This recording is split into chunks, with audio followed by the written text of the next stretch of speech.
Are you familiar with FBI Special Agents Kyle Seraphin? I'm familiar with the name. Is that yes? I'm familiar with the name. Familiar with the name. Familiar with the name. Let's bring in Kyle Seraphin. He's the FBI whistleblower who helped expose government censorship of our First Amendment rights. Now, we only have this memo because a recently suspended FBI agent called Kyle Seraphin brought it to the public. And we're grateful that he did. Kyle, thank you so much for joining us tonight. He's the host of something that strangely is called the Kyle Seraphin Show. Kyle Seraphin, I can't thank you enough for speaking out. I knew you guys were out there, and I knew it was just a matter of time, but you got a lot of guts putting your face and your name to this. You're doing a service on behalf of the American people, and from the bottom of my cracked and broken heart sometimes, thank you very much. Take a look behind the curtain with a real whistleblower and American patriot. Prepare to embrace the uncomfortable truth because this program has no time for comforting lies. Here is civil liberties enthusiast, Second Amendment defender, and recovering FBI agent Kyle Seraphin. Well, hello, my friends. Welcome to the Kyle Seraphin Show. Today's Wednesday. It's October the 2nd. We're going to be talking about vice presidential debate. I don't think it actually matters that much, but I did think it was interesting. And I sat up and watched it last night with Steve Friend. Some of you are going to want to go see that. You're going to want to see the commentary or the fun that we had, because we had a little bit of fun with it. And what you'll find is that it is not posted on Rumble for some reason. And I have no idea why. So I can't help you there. But I do know that you can go to our locals channel where it is posted. If you guys want to go to our locals channel and sign up as a supporter, you want to be part of the community over there, it's KyleSeraphin.com. KyleSeraphin.com. And wherever you're watching us, wherever you're listening, make sure that you are sharing, you are liking, you are subscribing to the channel. Make sure that you have the notifications on so you know when we go live, which is at 0930 Eastern Time. That's 8:30 Central, right here in Texas, America. So we got a bunch of it to cover. Here's what I want to get into.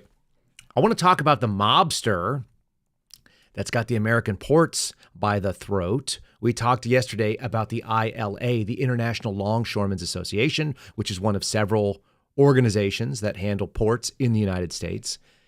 Kind of interesting. Kind of interesting to note that this guy is not exactly the blue-collar kind of dude you would think. He drives a Bentley and has a massive yacht that he just sold off. So we'll talk about that. We're going to get into a little bit of the debate. Mostly I was interested in the fact-checking of the debate. I thought that J.D. Vance did a superior job. In fact, those of you who saw it last night, my claim is that J.D. Vance is smarter than all three of the candidates at the top of the ticket combined. That may upset some of you. I think he handles himself better than Trump. At this point, youth and ability, they shine. WALZ is awkward, but he actually was better than both Kamala Harris and Donald Trump in the last debate. So we saw a superior debate, and Vance walked away with it like he wasn't trying. And yet, the mainstream media has already begun the spin cycle. They've put it on high, they've put it on full, and what they've said is either it's impossible to determine or Walt won, which is totally wild. So I've got a couple little moments on that. Again, the Democrat Party went back to their talking points and they nailed home the things they care about. Of course, the folks at CBS that were the moderators were in fact ganging up. We saw 3 women attacking 1 Marine unsuccessfully last night. And a little hat tip to our friend C. Parker for sharing that thought. I had to put it up on the screen. All right, we're going to lead off with something we don't always do. We're going to lead off with my friends over at Mad Hat Jerky. If you guys want to get yourself an outstanding snack as the week goes on, I'm about to reorder today. So it made me think about it. MattHatJerky.com. It's MattHatJerky.com/Kyle. Use the promo code Kyle, my first name, to save yourself 20% at checkout. It's an outstanding snack. It's tender, it's moist, it's flavorful. It's relatively healthy compared to the alternatives. It's protein, and sometimes it's the only protein that your kids will eat. My son was actually hiding in my little studio room here today when I came in the dark, and he surprised the heck out of me. And I said, "What are you doing in here?" And he said, "I was going to surprise you." He's 3. But he said, "I was also looking for your jerky." I'm not kidding. He did that this morning before I kicked his butt out. In any case, if you guys want to get your own, MattHatJerky.com/Kyle. The link is always in the show description for our affiliate folks, if you guys want to find it. All right. So let's do mobsters first. It's way more fun, right? We talked about it yesterday. And what I didn't realize is that this guy who's out there doing these braggadocious claims and wearing the gold chain, as I brought it up to my wife, who's from New York, she was like, well, who else would wear a gold chain? The guy's 78 years old. He's pretty with it. He's more with it than Joe Biden. He's certainly got that kind of New York flair. Here's what comes out. And it's obviously been public. We just forgot about it. That's just the nature of the news cycle. 20 years ago, you're seeing a headline on the screen here that says, two leaders of the International Longshoremen's Association affiliated with the Genovese crime family were indicted for extortion.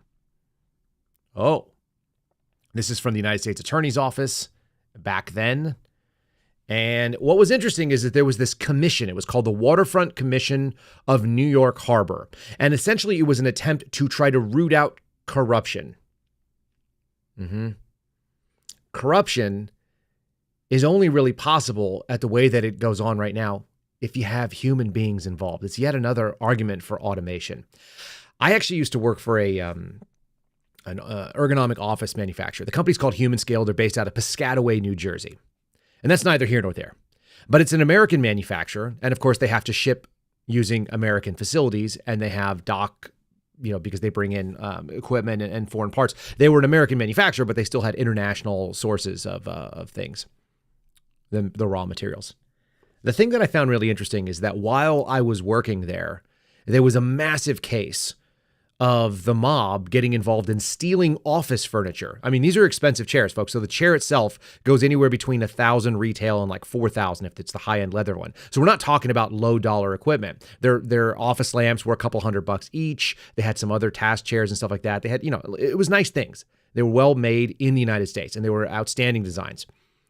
So it's really interesting to me that the mafia was involved in ripping off these chairs. They would take an entire truckload of them. And how do they do it? They would just divert. They would pay off, or they would steal, or they would, go and hijack whole shipments.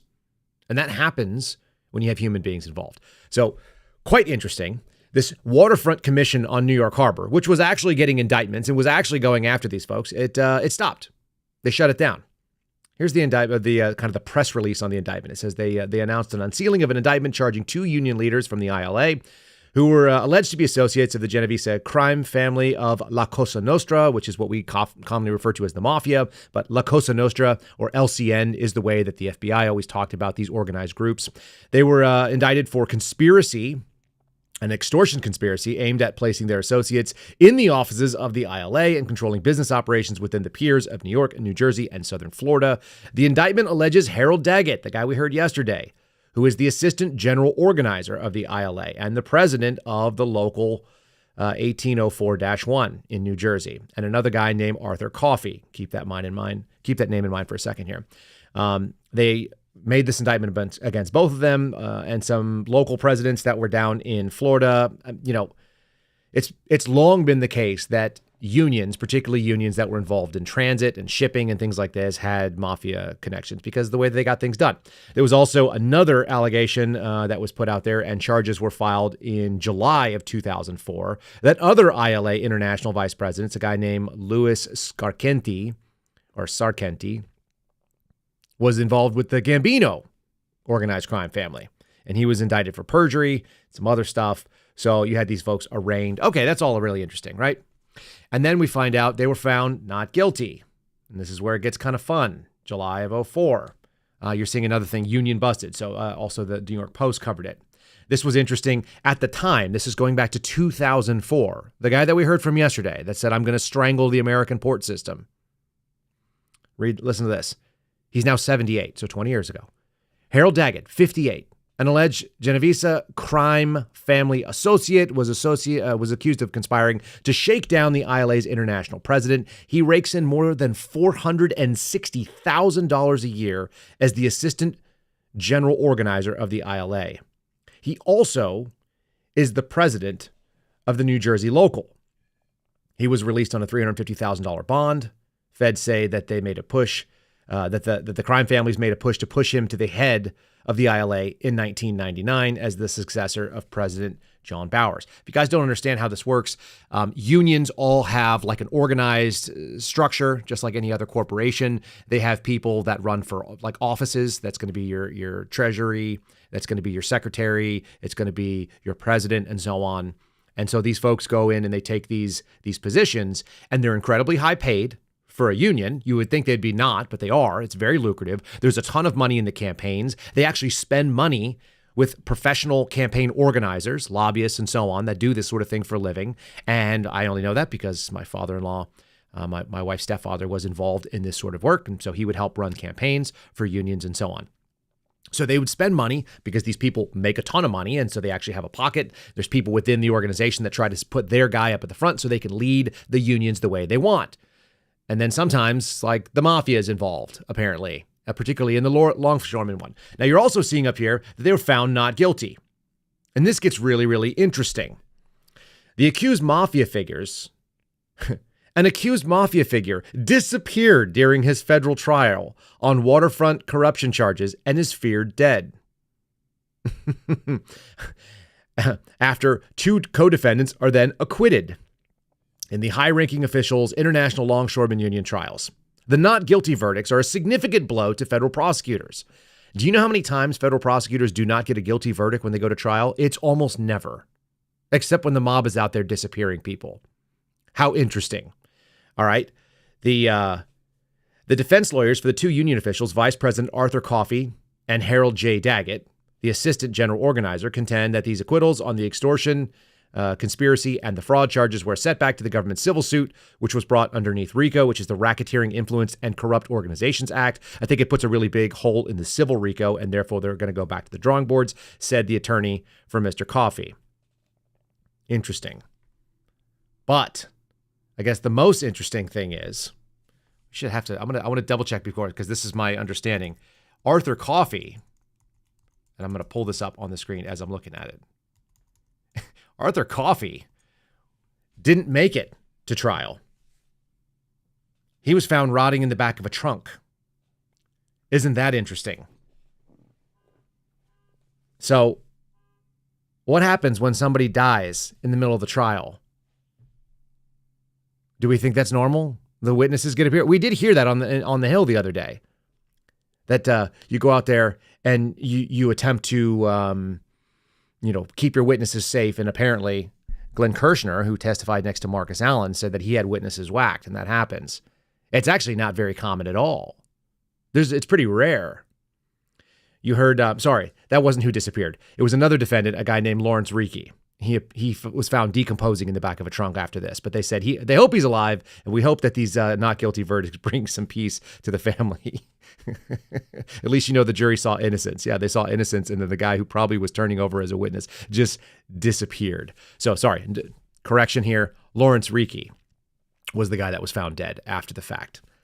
I just love it. I love the idea that the dude who's acting like a mobster, which we all kind of noticed because of the way that he was able to speak and the way that he's out there talking, you go, oh, okay, he's a mobster. He talks like a mobster. He's actually had people disappear in the middle of a trial that he was brought by the feds. By the way, the feds don't lose. They have an over like 95%. It might even be higher than that. It might be like 98% plea out or guilty. And then this surfaced as well. Because, again, he was making what, $460? Is that what I said earlier? He was making really good money. Let me just pull this up again so I have the numbers. $350,000 bail, $460,000 a year in 2004. According to the U.S. Labor Department, because they have to actually indicate what salaries they have, last year he was paid $728,000, but he also got another $173,000 as the local president. That's a pretty good paycheck, folks. That's probably why he had a 76-foot yacht called Obsession that he recently sold, and he drives around in a Bentley. So that guy wearing that gold chain straight up operates like a mobster, like you'd expect. It's pretty $900,000 a year.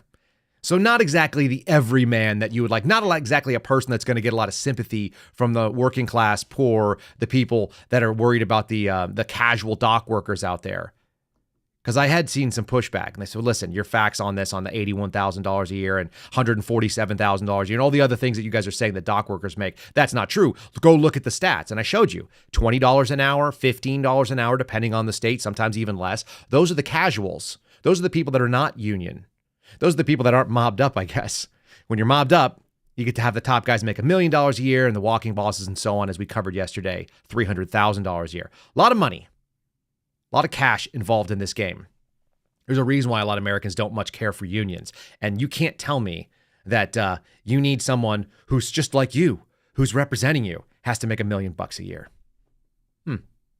Quite interesting. That's where I'm going to leave it on that. I want to move on to the debate stuff. Some of the things that blew my mind in this debate were the fact checking. Like I said, I think J.D. Vance walked out of it without even breaking a sweat. He was calm. He was cool. He was collected. He absolutely devastated all the answers. Every time that they said something, he answered the question that he wanted to in the order that he wanted to. And I thought that was very, very masterful. He actually demonstrated that this is what a debate's supposed to look like. A superior candidate and one that is inferior, but not like horrific. This wasn't like a Donald Trump against Joe Biden, which was actually two geriatric people going at it. Trump destroyed Biden, but only because Biden was so bad that, like my 7-year-old probably could have done that.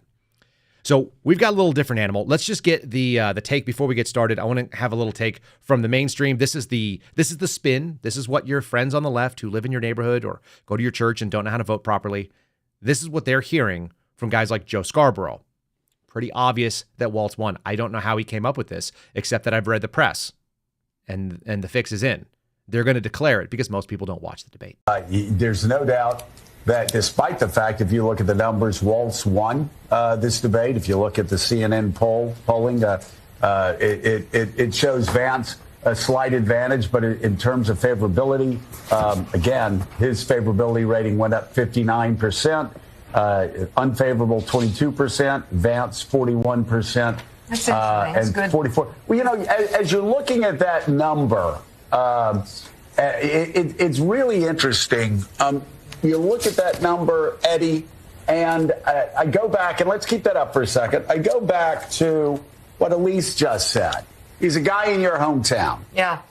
And that's the effect he gave off. Yeah. And he was nervous last night. He started out nervous. He found his footing, but it was an uneven performance at best. And I'm reminded what Andy Card said about George W. Bush. He said the thing that elites make the most fun of, that the fact that Bush talks like a regular guy, that Bush is not a smooth talker, his syntax is a little off. Said what the elites right at the New York Times and the Washington Post don't understand is that's why regular guys like Bush so much. What the hell are they talking about? Why is Joe Scarborough talking about George W. Bush? Do you remember that Dick Cheney and George Bush were like the most evil people incarnate? They got us into the wars, all the kind of things. The political left has absolutely no ability. They have no standard. You heard Kamala Harris say she was excited about getting Dick Cheney's endorsement. I don't know what timeline we're on. I don't understand how they can go out there and defend that. And moreover, I don't want some average Joe bumbling kind of guy who's self-proclaimed knucklehead, because he did drop that in last night. I don't want a self-proclaimed knucklehead as the second heartbeat away from the presidency in the United States. I had this moment when I was going through, I studied politics in college briefly. I had a political science professor, and I interned for him, or I was a TA. And we sat in, his name's Keith Gaddy. He's actually like a pretty notable thinker at the University of Oklahoma. And so I sat in his office one time, and he looked over at me, and George Bush was the president at the time. And he said, for the first time in my lifetime, and Gaddy's a smart guy. He's written 10 books at this point. I think he's probably maybe even written more. He said, for the first time in my lifetime, I think I'm smarter than the president of the U.S. And he said, it concerns me. He said, that's probably going to be an experience that you have a lot, but it's the first time for me. And it's unsettling. And it is unsettling to think that that's who we're going to be moving into the White House. People that are not as smart, that there are much smarter people out there, much more capable people out there. I think it says that we don't want to put people in that office, and people don't want to run for that office. So I'm grateful that JD Vance does. I mean, he's independently wealthy. I'm grateful that guys like Vivek Ramaswamy want to get in there. Vivek is very bright, and having dealt with him just one-on-one, he's kind of a regular person. He may be very wealthy, but he's super sharp, and he doesn't need to be prepped with answers. He's controlled. He's paced. Both of those guys are superior to anyone else that's been in the race right now. It's just my 2 cents on it. It's infinitely better for a Donald Trump to be in the office than the alternative. For me, personally, for my friends. But like, he's just not the best choice, and we're kind of seeing that. But thank God he got good people around him. And JD was it last night. Let me break away and just say thanks to my buddies over at Patriot Coolers. You guys saw it last night. I was drinking it all the way through. We did a little drinking game, but except it was water. PatriotCoolers.com. Yeah, it's not that much fun. PatriotCoolers.com. Check it out. Promo code KYLE. Promo code Kyle. KYLE will save you 10% if you go see them out there. They've got this great new product. It competes head-to-head with like the Yetis and the Standees. It's this huge cup. It's 40 ounces of freedom, and it's fantastic. It really is. It's quite good. The design on it is smart. It's spill proof. It's got this little thing you can send the straw through. Comes with a straw. The whole deal. Check it out. It's called the Major, not the Sergeant Major that WALZ was not. The Major, like the oak leaf cluster. Check that one out. You guys can get it engraved the same way we do. I'm actually looking for them to put a link, and we're going to put it in the show description soon, which will just be a link. If you want a suspendables version of it, like I have, you can get it in any color you want, red, blue, green, whatever, but it'll have the badge. Check out patriotcoolers.com, promo code KYLE. Figure out what you're interested in, especially if there's some other things. Get your cart together, and I'm going to have a link for you very soon, I hope. I just emailed them yesterday and said, hey, let's get my people something. They're asking me. I know some of you have reached out and said, hey, where can I get this thing engraved? Yeah, we'll figure this thing out, all right? All right, so we're going to keep pressing on. We're going to press on to this, because the stuff about the school shootings really, really kind of triggered me. I don't like hearing that people who don't own guns, don't understand anything about crime, people that have only worked for a government are going to tell us what we can do with our freedoms. And this one was the biggest weird one, because when I heard it, I was like, wait, what? He started talking about school shootings, he being WALZ. And this is a story that is going to be covered. I've already put it out on Twitter. This is not like a shocking thing for any of you. But he said his 17-year-old son witnessed a shooting as he played volleyball at a rec center. The incident occurred in 2023. Apparently, it's been fairly widely reported. It happened at St. Paul's Jimmy Lee Center across from the Lexington Avenue Central High School.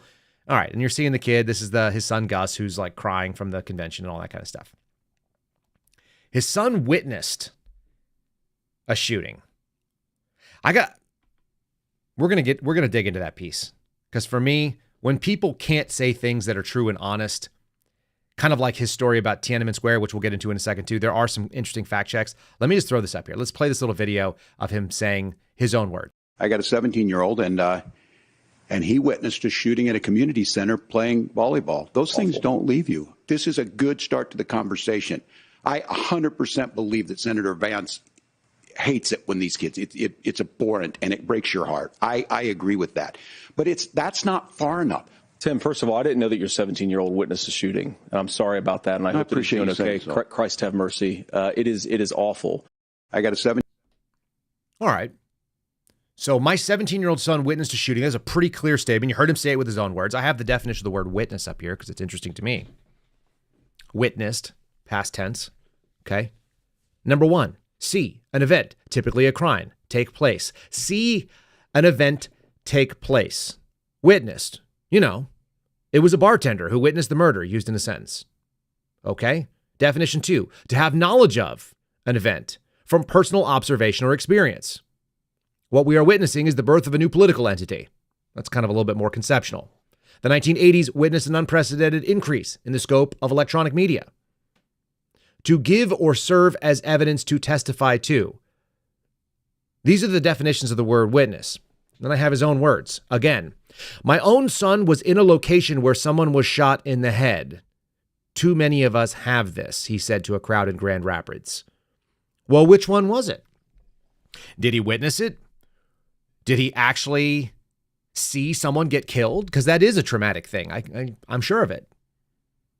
Did he see it after the fact? No, he did not. This is quoting WALZ here. He said, WALZ also talked about how Gus Waltz was in the building when the shooting occurred in the parking lot at the Jimmy Lee, which sits on the corner of Shelby Avenue across from Lexington, across from the Central High School. This guy who was his volleyball coach wrote that Gus helped keep everyone safe and calm looking after the kids in the gym with us as I rushed out. Gus was a sophomore, but is now a senior at the Central High School. So there's a couple of instincts that I really don't understand. Number one is trying to use your kids for political gain. I find that to be nauseating and disgusting. I think it's awful and totally atrocious. But on top of that, you're making things up. WALZ mentioned earlier that he just doesn't say the right words and that his syntax, that was his word, his syntax is sometimes incorrect. That's a funny way of saying lying, because your son wasn't there. Let me tell you about some crimes that I've witnessed according to this new definition. I've witnessed multiple people be shot to death because I used to work surveillance in Southeast DC. I have also witnessed people who were shot to death in Maryland, in Casa de Maryland, where MS-13 operates. I would call them in. Sometimes we were actually on surveillance and holding on to a subject who was believed to be armed and dangerous, so we couldn't leave. You hear 10 shots down in the park. You find out the next day that a homeless guy got in a fight with another homeless guy and shot him to death. So apparently I was a witness to that. Who knew? Just being down the street or across the hall or being inside of a building while somebody was shot outside somewhere else. This is fundamentally dishonest stuff. And for what? To get like a little bit of street cred? Is that what he's doing? Because it seems like it. Luckily, he has a plan. And his plan is that he observed how things get done in Finland.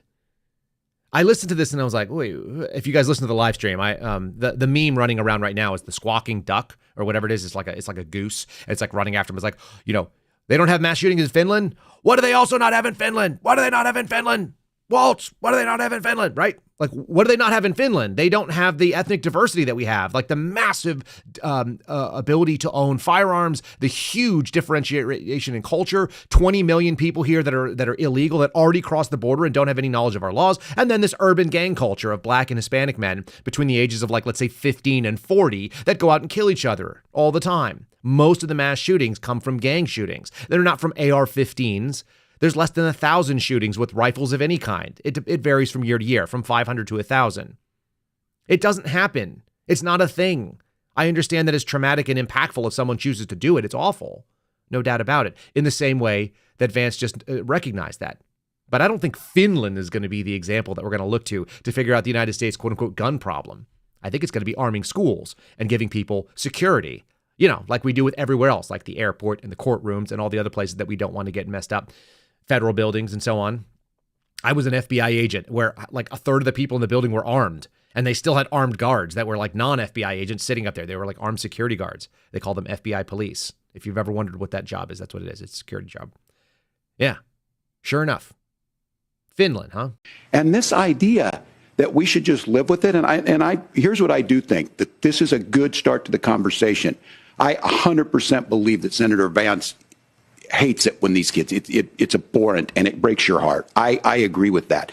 But that's not far enough when we know there are things that work. I've spent time in Finland and seen some Finnish schools. They don't have this happen, even though they have a high gun ownership rate in the country. There are reasonable things that we can do to make it. There are reasonable things we can do, like protect schools, stop trying to take guns. I heard him say multiple times that the Bill of Rights was basically moot. It was not interesting to him. I'm fairly confident that he swore those oaths as a congressman, the oath of office. He also implied that American citizens have an oath of office, which is very weird. We have a Pledge of Allegiance. Anyway, he was kind of like all over the map. Why is that? He said the First Amendment is inconvenient, that we don't have a right to hate speech. Newsflash, my friend. Yes, you do. Every American has a right to hate speech. That's part of the gig.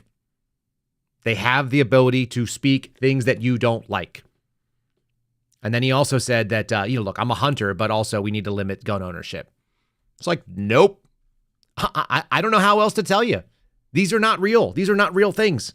The cases are already being decided. This is why they want to stack the Supreme Court, by the way, folks. It's not even up for debate at this point. So let's do a couple of little things. Again, the New York Times talking about how his son witnessed a shooting. Everybody's doing it. Nobody is like calling out the fact that he didn't actually witness it.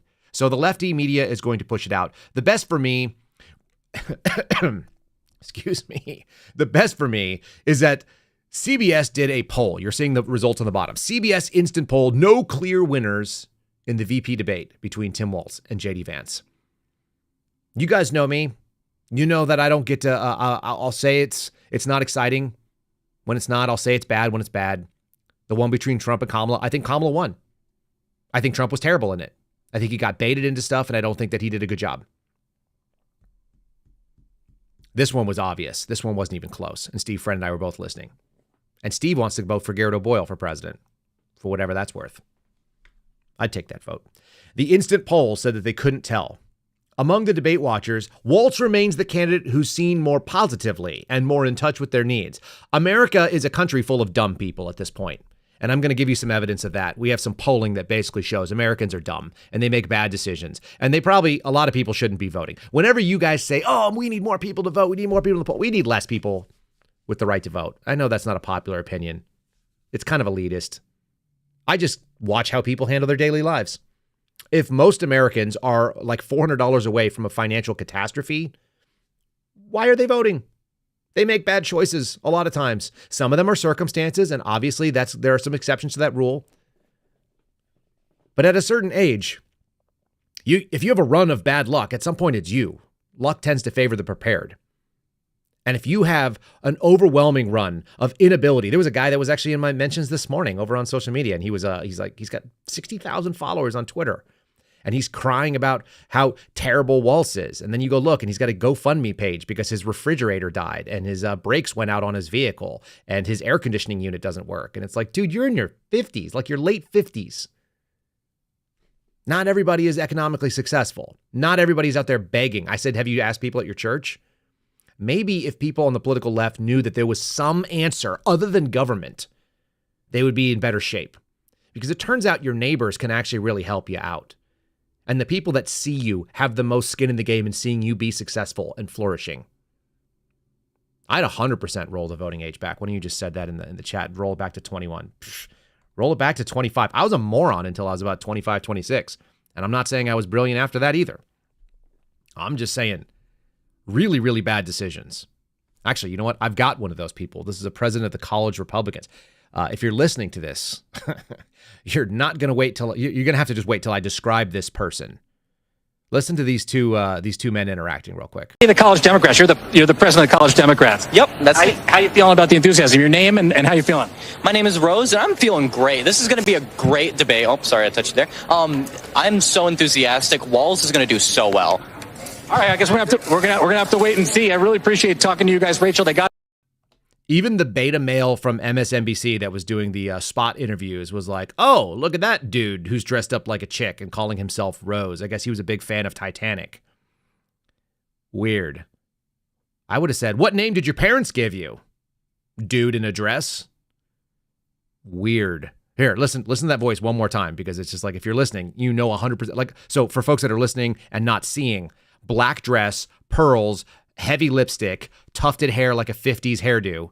Really, really unsettling stuff. Hey, the College Democrats. You're the president of the College Democrats. Yep, that's how you feeling about the enthusiasm? Your name and how you feeling? My name is Rose, and I'm feeling great. This is going to be a great debate. Oh. Ugh. Yuck.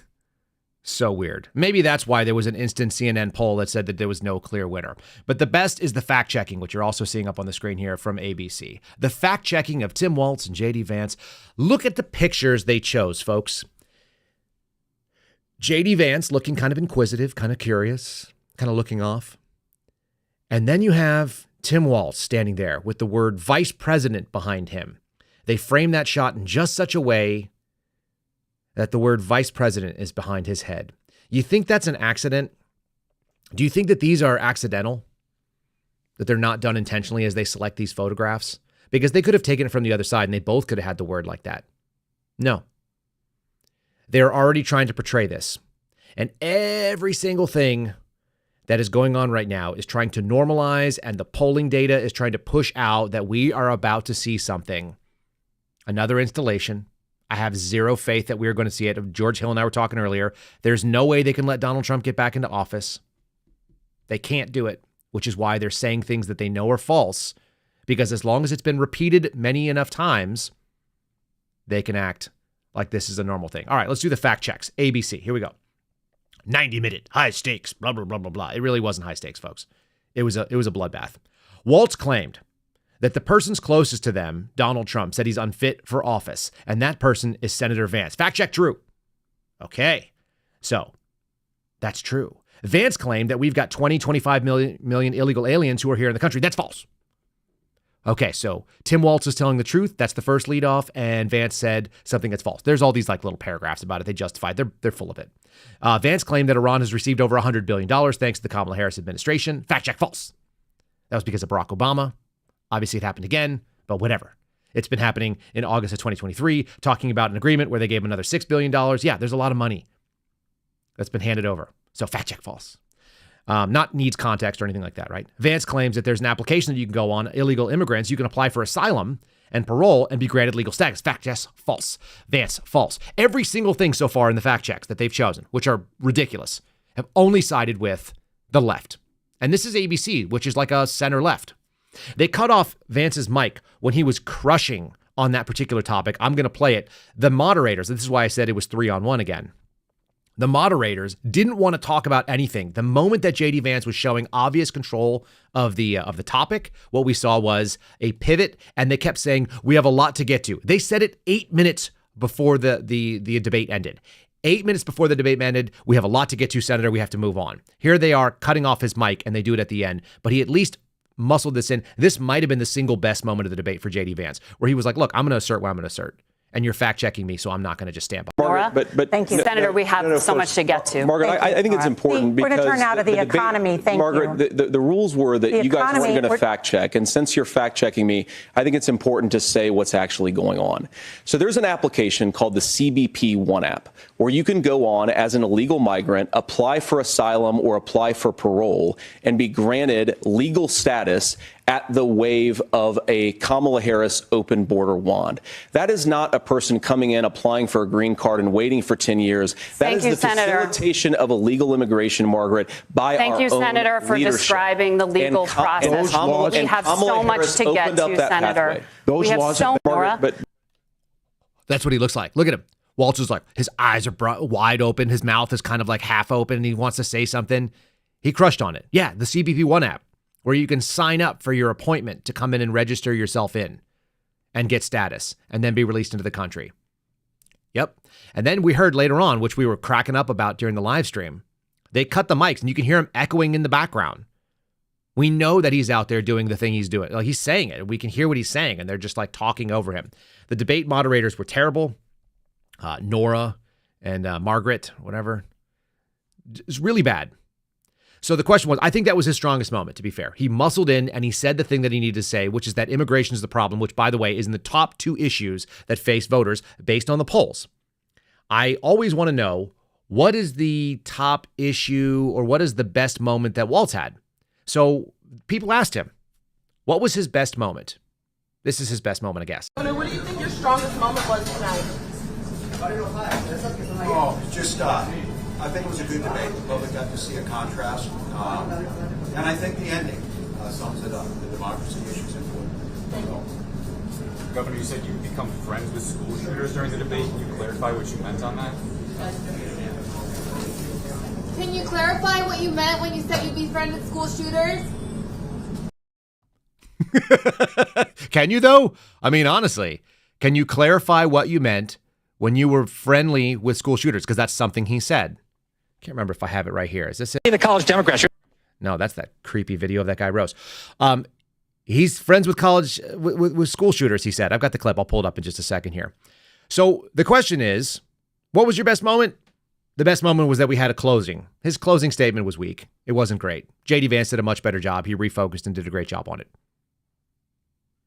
I just want to kind of cover down. First, I'm going to say thanks to my buddies over at Shield Arms, which was one of the groups that brought us the live stream, shieldarms.com, promo code KYLE. Shield Arms, they're a weapons manufacturer. That's why I'm going to be bringing this up, because we're going to be talking about gun control in just a second.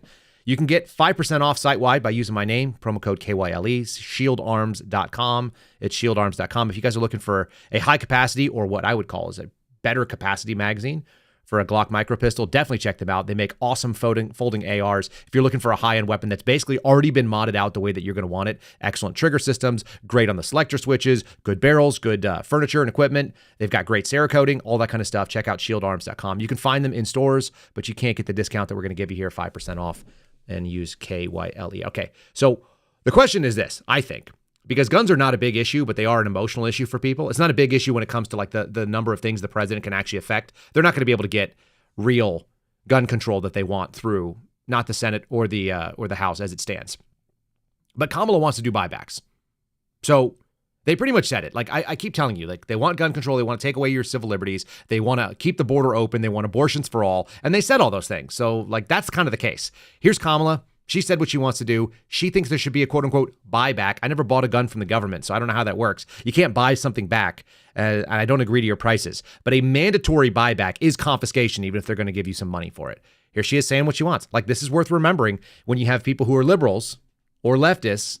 You probably can't save the leftists, but the libs that own guns, they might be open to like, hey, this lady's ideas are antithetical to America. What would you do about the millions of specifically assault weapons that are already in circulation? What do you do about those? Well, there are approximately 5 million, to your point, Craig. We have to have a buyback program, and I support a mandatory buyback program. It's got to be smart. We got to do it the right way. So I've become friends with school shooters. I've seen it. Look, the NRA. What? So I've become friends with school shooters. I've seen it. Look, the NRA. Look, the NRA. Can we go back to the part where you were friends with school shooters? I'm just saying. It's pretty straightforward. The same thing, the abortion piece, which I think is also not a very big issue, but it's an issue, and they're hard line on it. The problem is J.D. Vance had one opportunity to go hard line back, because you're not going to convert people that are sort of in the middle, if you're excited about abortion in a federal election, you basically are excited about child death. Most of the people that are excited about it, by the way, are not in the business of actually getting an abortion. I don't know who they think they're protecting it for. It seems demonic. But Kamala Harris, she won't answer the question. They think that abortion to the point of birth is fine. J.D. Vance was like kind of soft toeing around it. I think he could have gone a lot harder because it really was a big deal. So what is it that you believe? I mean, what week of pregnancy should abortion access be cut off? We need to restore the protections of Roe versus Wade. We're not trying to do something new. Well, that was nebulous because it was about viability, which could be anywhere between 20 to 24 weeks. And so no. Let me be very. My record is so pro-choice. Nancy Pelosi asked me if I should tone it down. I stand with Planned Parenthood, and we won. Okay, so you stand with Planned Parenthood. That's where you should take it. That was at one of his rallies, by the way. So that wasn't last night. Again, doesn't know what his strongest moment was. Kamala's interested in buybacks, abortions, blah, blah, blah. Let's talk about some of the polling, because the polling is out there and it's pretty clear. This one really upsets me. This is from September 30th. So this is like 2 days ago. On most issues, black voters are more confident in Harris than Trump. Why? Again, I want less people voting. I don't really care what their skin color is. I want people who are dumb not to vote. I don't want them out there having their say. Why should their say be as much as mine? They don't know very much. Here's the issues according to Pew Research in order that are interesting to American voters. And then it's also interesting what was actually covered. The economy, healthcare, Supreme Court appointments. I don't know what healthcare has to do with the federal government. I have no idea why healthcare is in there. The economy seems like some sort of, we have accepted that the president has economic policy. It's strange, but it's true. I guess because of trade, but it's now become like a domestic thing as well. The president shouldn't have anything to do with it. The federal government should be hands off on this kind of stuff. Healthcare is the worst. Supreme Court appointments, yes. Foreign policy, also a presidential issue. I get it. Violent crime, no idea why. Other than they run the DOJ and the DOJ sucks at what it does. Then immigration, then gun policy, then abortion, and then race inequality, and then climate change as a distant last of the 10. And the great thing is number 2 question last night was about climate change because of the flippin' hurricane. It's absurd and stupid. Here's something straight out of this article here. This article came from who? I think it came from Pew Research. Yeah. Among Trump supporters, the economy, 93%, and immigration, 82%, and violent crime are the leading issues. Those are all pretty related, it seems. When the economy is bad, there's more crime. When you have illegal immigration, there's more crime. You can see how when you have illegal immigration, it makes the economy more difficult because you've brought in more people and tried to spread, less jobs amongst more people. All these things make sense. Only 18% of them said that racial and ethnic inequity or inequality is important. And even fewer said climate change is important. Yeah, mostly because the United States is not a problem when it comes to, even if we agree, which I know Ben Shapiro makes these points sometimes, if we agree that climate change is happening, that there is some sort of man-made impact on the planet, the United States' policies are basically not at all. We keep reducing all the carbon output. And by the way, when you get rid of the carbon output, we all die. So there's that. But this is the other piece. For Harris supporters, issues such as healthcare. Why government? I don't know. Supreme Court appointments. I'll give them that one. And then 68%. Like they said, the economy number 3. Is it because all the billionaires support it, or is it just because they're dumb? And abortion, 67% said it was very important to their vote. It's demonic. Killing babies is the number one thing that you care about? Like how many of you, I get it, there's 1 million abortions a year. There's like 350 million people in this country. So we're talking about an infinitesimally small number of things that happen each year compared to the voting base. Bizarre. Absolutely bizarre. I don't get it. And maybe this is the one that gives me the least faith. Sorry, but this is coming from August of this year, mid-August. The questions were coming from a YouGov Economist poll. It's adults, likely, registered voters, plus or minus 3% is the polling data. Would you say things in this country are generally headed in the right direction? Only 28% say that yes. 63% say no. Okay, so the majority of people think the country's not headed in the right direction. That's helpful. How likely is it that you're going to vote in the 2024 presidential election? 82% said definitely, 11% said probably. We're talking about 93% of people saying very high confidence that they're going to be voting. Okay, so people are going to vote, and 63% say the economy is heading in the wrong direction, or the country in general is heading in the wrong direction. Question number 5. In November, who do you plan to vote for? Kamala Harris gets 46%, Donald Trump gets 44%. So even if we break it down as a 50-50 split, 63% said that the country's going the wrong way. Most of those people said they're going to vote, and half of them said that Kamala Harris is the right choice, even though she's the vice president right now. It doesn't give me a lot of faith in humanity, people. It does give me faith in my neighbors because I meet them and I know them, but people as a group are dumb. The more people you put together, the lower the average IQ, right? We know that. The lower the common denominator of IQ. It spreads out the tails and that drags things out. You're going to have a couple of more probability for a very, very smart person. Probably a lot more people are going to be closer to average, and then some people dumb. It just gets, it's inevitable. And that's what we're looking at. So don't put your faith in elections, I guess. Put your faith in God if you want to put your faith in anything. That this is all according to a plan, and it continues to look like the biblical plan, which is that we are now in the phase of an exile, an enslavement, some sort of horrible disaster. Like we're heading towards all of that. But that doesn't make me sad because it actually comes out good in the end. But Americans in bulk make bad choices, including, even if it's 50-50, it's atrocious. It's absolutely atrocious. Here's another one. This one was talking about black voters. 82% of all black voters said the economy is an issue and a problem. 82% said healthcare. 75% said racial inequality is an issue, even though they have a, half black female vice president, and we had 2 terms with a black president. I don't get it. How does that work for you? And how did you say that the economy is an issue and you want to reelect the person that's already in office? I have a rather long video that I think is quite strong, and I'm going to play it for you. I don't regularly play like somebody else's long form argument, but this woman, who happens to be black, is talking about going from being a Democrat voter to being a Trump supporter. As a nothing supporter, but a likely Trump voter, I'm looking at this and I go, okay, are these people just not privileged enough? People that are responding to these polls this way, are they not privileged enough to have opened their ears up and listened to what it is? And by the way, part of the YouGov poll actually said, how much are you paying attention to the news cycle? And it's less than the number of people who want to vote. So most people, I think it was like 49%, said they're actually tracking the news. So most people are voting based on emotions and feelings. And I suppose if you got more people to listen to people like this, then maybe, just maybe, they open their eyes up and say, I don't have to like Donald Trump as a human being. I don't have to like anything other than the outcomes. Politicians are not supposed to be role models to us, and they're not supposed to be people that are living in a cult of personality. What we do is we should be voting based 100% on whether or not it's going to result in a better outcome for me. That's it. That's where it comes down to. I'm gonna let this lady make her own argument. Like I said, it's longer than normal, so stick around for it. So Donald Trump is the very first Republican who I have ever voted for in my life. I voted for him for the first time in 2020. Before that, I voted Barack Obama twice, and I voted for Hillary Clinton in 2016.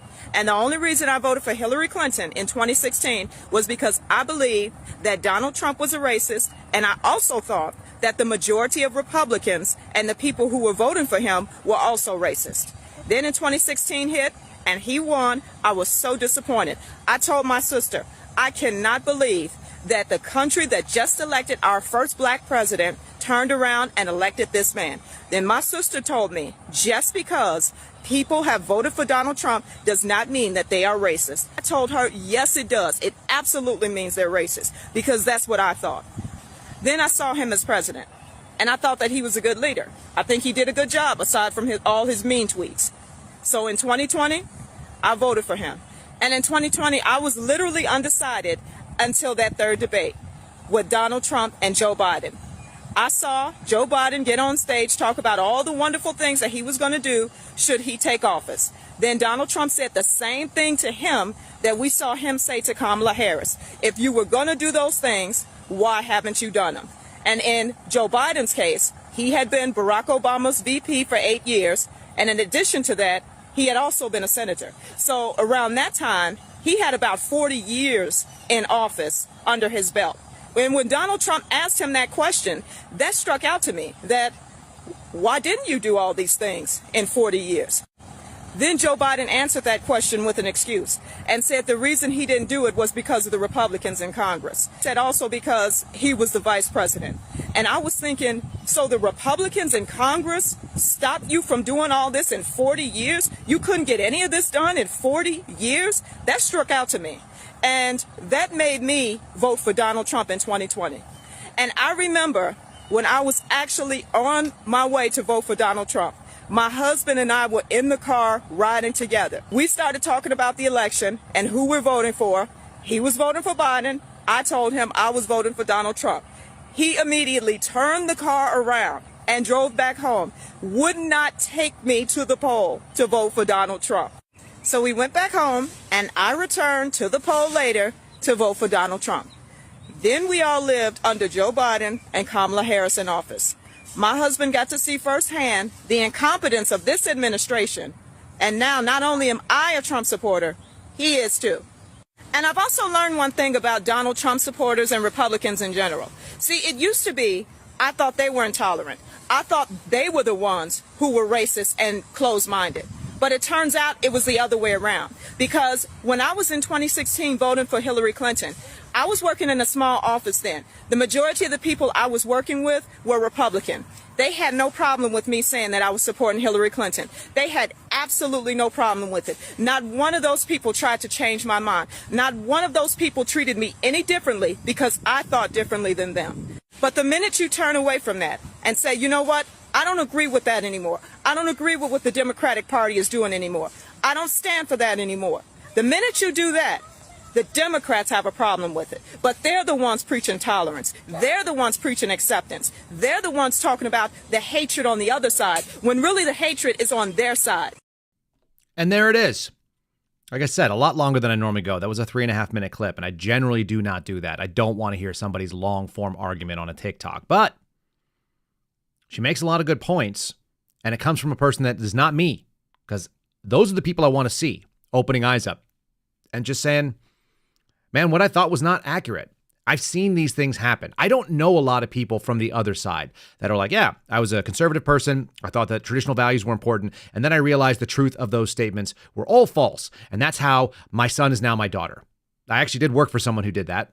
He was my boss at the FBI. One of the weirdest things that I've ever had was my boss came up, called the office to attention, essentially, gave everybody a little like impromptu meeting and mentioned that when you sometimes hear about my daughter, but you're confused because you've heard me talk about my sons. I have two sons. When I was born with two sons, and one of my sons is now my daughter. So he had a trans kid, and he was then later on, he started telling me he went to like gender infinity conferences when his kid was 7. And I was like, oh, everything about that is disgusting and weird. And his other son is gay. So I don't know what happened in that house, but that's not good. When you hear these people talk, you're like, okay, got it. Other than the goofy bit of where just a few people have been like converted, and I feel like it's by women because that's the only way. Mostly people open their eyes up and they go like, oh, that didn't make any sense. My experience tells me otherwise, like that, ladies. That the party of racism and low expectations and bigotry and the expectations that if you refuse to do what we tell you, then you're the real problem. And of course, this is the actual like name for those folks, generally speaking. Uncle Bosie's barbecue ribs threw it in the chat. I just like the name, so I put it out there. Low information voters, people who don't know. They just don't know what they're talking about. It happens all the time. All right. So be it. It's a little clip. Like I said, it's longer than normal. I don't usually do those. We're going to wrap up with something because I promised you guys I would talk about this just a little bit too. This came out of Catholic Votes. Actually, let me just throw them on the screen first. They came out of Catholic Votes Loop. If you guys are not getting the Loop, you're missing out on outstanding information. CatholicVote.org/loop. If you just want to read it, you don't want to sign up. But otherwise, go to CatholicVote.org, put your email address in there and get it. Follow them on social media at Catholic Vote. My friends in the fight for faith, family, and freedom. They just named Marcus Allen, FBI whistleblower, and persecuted former employee, Marine Corps veteran, all-around stud. He and I were talking yesterday. He's going to come on the program and do an interview with us. But they just named him Catholic Hero of the Month. I've nominated him for Catholic Hero of the Year, the same trophy that I got sitting at my house. I think Marcus is a guy for that. He's very devout, and you will find as he comes and talks on. He's a fun dude, but he's been hiding for a while on the basically he's been enduring in a way that most people are not willing to do. He kept quiet like he was supposed to for his attorneys. Everybody's got a different job in the fight. All right. Coming from the Daily Caller News Foundation, again, from today's Loop, Iran files roughly 200 ballistic missiles at Israel as the Middle East reaches a boiling point. Now, this was very, very quickly glossed over as the first question in the debate, and we didn't spend a lot of time on it. I would love to know how anyone can excuse the fact that we are dealing with a Harris administration, a Harris/Biden administration that has allowed the world to go and burn. Hold on. I think I actually have the thumbnail. Okay. The outcome is unclear, not of the election, but of what the hell's going to happen in this world. When you have weak U.S. leadership, Elon Musk said it the other day, when you have weak leadership in the United States, the world takes note and there is a power vacuum that will be filled by nefarious forces. And this is obviously the case right now. As they're reporting here, Iran fired ballistic missiles into Israel on Tuesday as the tensions in the Middle East continued to spike, according to multiple reports. There's lots of video. It's very easy to find them. If you guys want to see them yourselves, they look horrifying. It absolutely looks terrifying to see the sky lit up with missiles and interceptors. 200 missiles were fired in what could be described as the first wave of the attack, according to Reuters. Iran has vowed for months to retaliate against Israel for multiple assassinations against the country's proxy terror leaders, including Hamas leader and Hezbollah leaders. I don't feel like pronouncing their name, and I don't really care. They got rid of a number of people, and I say good riddance to those. The missile attack videos are relatively crazy, if you guys have seen them. The claim from the IDF is that all Israeli civilians are in bomb shelters as rockets from Iran were fired into Israel. These were, again, not rockets or mortars. These were, in fact, ballistic missiles, which is a different animal altogether. The speed is different. So everyone kind of conflates the idea of this Iron Dome. There's apparently multiple different layers of interceptors. Apparently one's called Arrow 3 or Arrow 2. There's another thing that's called the David Sling. And then they have the Iron Dome. And apparently, as I understand it from reading, and it is kind of difficult to parse out, it seems like the Iron Dome system is specific for mortars and slow-fired rockets, which is kind of like the Hamas threat. And a lot of the stuff that was going on from Hezbollah over in Lebanon and so on, Syria, etc. So those kind of like slower things are an issue. And then you have the ballistic missiles, which are coming at a much higher rate. Apparently, all of these systems are designed to only target missiles or projectiles coming in that are going to hit civilian areas. So they let things fall in fields and farms are destroyed. There's devastation all over the place. But apparently 10 million Israeli civilians were the targets of these Iranian projectiles of various types. And so that is the thing. The question that was interesting within the debate last night was, is Israel authorized under your administration or your potential administration? Are you cool with Israel engaging in a first strike? And the answer from J.D. Vance was essentially yes, they can protect themselves as they see fit. And, they're an ally of the United States. Okay. Yep. WALZ has been dancing around this. And the reason why is because he's got a constituency within his own state, which he talked about an awful lot, even though very few people care about Minnesota outside of Minnesota. It's just not a major national policymaker of any kind, other than it's got some really bad stuff and a lot of people are moving out. There are plenty of massively anti-Semitic and really aggressive pro-terrorist types in the U.S. that support the Democrat Party in general or would be otherwise favorable to it. So they have a hard time coming out and supporting Israel on this. I'm of the mind that we should just be staying out of it. Sure, Israel is entitled to do whatever it wants. They can buy weapons from us if they choose. I don't have a problem with us selling weapons because they're using them, but I don't think we should be giving them. That's just me. I'm just one guy. I just don't like the idea that the United States has people that are suffering in places like you're seeing in North Carolina, in Georgia, after a hurricane. Like, there's U.S. federal resources and we're shipping money over to Ukraine and handing it over to Israel. Like, I'm America only. Forget America first. Forget America last. America only. I don't care about the other countries. The reason why is because other countries don't seem to care about life the way that we do, and the ones that do, they should be on their own 2 feet. We'll take care of them when we're done. It is what it is. So we're going to end today with a little piece from a little bit of humor, completely outlandish humor, office pranks gone awry. I think they're kind of fun. I don't watch the Saw videos, but the idea of the small puppet that is in Saw working in your office does sound pretty funny. I have worked in some offices like this. I never had a guy that did this kind of stuff. Here's just some ridiculousness because the world's full of all kind of chaos. Sometimes we should just laugh about stupid things. I do like the actresses and the actors that are playing the non-Saw character. They all do a great job in this. So sit back and enjoy. And if you're listening only, you'll be able to tell by the voice, but you'll miss on some of the funny visuals. And there is a good visual of a tiny little puppet that's like holding an office hostage. Yes, I can see what I can do to lower that number. I want to make you happy. Hey, Janine. Yes, Janine. I would be happy to crunch those numbers. Just a moment, I'm very sorry. What? I want to play a game. Okay, well, I want to go home on time, so... Your computer has been infected with a pornographic virus. In exactly 25 seconds, Jeff, the hot IT guy who you totally have a crush on, will arrive at your desk to fix it.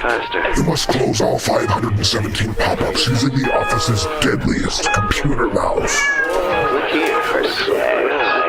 The clock is ticking, Janine. Make your choice. Thank you guys very much. I wasn't expecting anything. The frosting on Dan's birthday cake contains 29 tablespoons of koala urine. One for each year of his pathetic, meaningless life. What do you say?